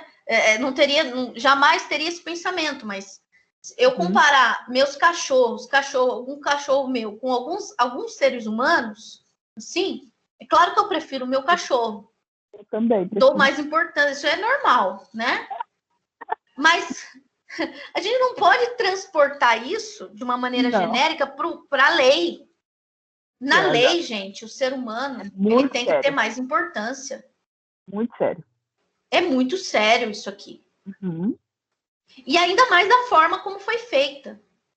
Porque, assim, eu não sou a favor de ficar aumentando pena, usando direito penal para ficar aí, né, aumentando processo, prendendo gente, etc. Tudo bem. Mas isso teria que ser feito de forma sistemática. O crime em si, do próprio tipo penal aqui, o primeiro, o simples, de 3 meses a 1 ano, já é discrepante com relação aqui aos maus tratos, que é de 2 meses a 1 ano. Quer dizer, a pena mínima já é maior. A forma simples do delito de maus tratos. Agora, a forma qualificada, em virtude de ser cão e gato, é muito sério isso. Isso aqui é muito desproporcional. Não dá para admitir uma coisa dessa. E não tem razão de ser isso aqui. Não tem. É animal, todos os animais são dignos de ser. Importante. Exatamente. Por que o cão e o gato? Porque são os favoritos do ser humano? E o direito do animal? Que falaram que é sujeito de direitos. Sim. Então, é muito problemático, é totalmente reprovável essa qualificadora que está sendo festejada aí pelos defensores do ambiente. Totalmente sem... Eles não têm... Assim, acho que nem leram o dispositivo, né? Estão comemorando aí os protetores de animais. Sem... Gente, enfim. É terrível, mas isso a gente tem que falar, assim, né? Do ponto de vista acadêmico. E com pessoas do direito. Porque se você vai falar isso aí, por exemplo, para alguém que está festejando, a pessoa já vai te amaldiçoar, né? Vai falar que você é a favor de maus tratos de animais e tudo mais. Bom, agora a gente vai entrar na fauna aquática. Sabe que eu acho que eu vou encerrar hoje, Gisele, porque começar a fauna aquática pela metade, a gente viu a fauna terrestre, e na próxima aula a gente vê delitos contra a flora e fauna terrestre, e fauna aquática. Que agora a gente entra na tutela da fauna aquática. Pode ser? Ok. Porque se começar aqui no artigo 33... e não vai dar tempo de terminar até meio-dia, aí vai ficar capenga. Pelo menos a gente viu a fauna terrestre e continua na fauna aquática. Tudo bem? Combinado. Combinado? Combinado. Você já tem os slides, né? Tem. Eu vou dar uma olhada nele. Então, beleza. Bom final de semana para você, Gisele. Obrigada e adorei a aula, muito legal. Que bom, legal. Bacana. Então, até a próxima, até sábado que vem. Boa semana. Obrigada para você também.